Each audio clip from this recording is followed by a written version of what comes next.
بسم اللہ الرحمن الرحیم۔ شروع اللہ کے نام سے جو بڑا مہربان اور نہایت رحم والا ہے۔ السلام علیکم پیارے دوستو، آج میں آپ کو صحابہ کرام کے کمال برداشت کا واقعہ سناتا ہوں۔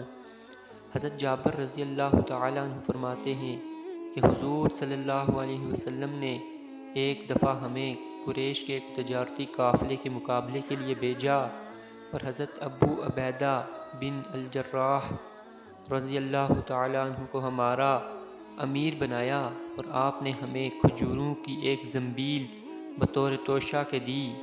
آپ کو اس زنبیل کے علاوہ ہمارے لیے اور کوئی توشہ نہ ملا، چنانچہ حضرت ابو عبیدہ رضی اللہ تعالیٰ عنہ ہمیں ایک ایک کھجور دیتے۔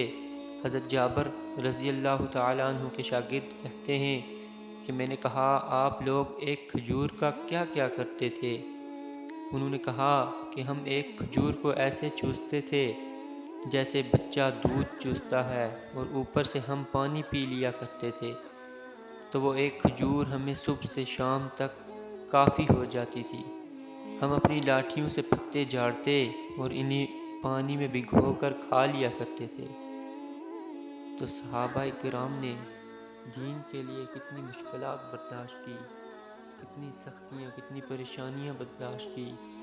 اللہ پاک سے دعا ہے کہ اللہ پاک ہمیں بھی ان کے نقش قدم پہ چلنے کی توفیق عطا فرمائے اور برائی کے کاموں سے بچائے۔ آمین۔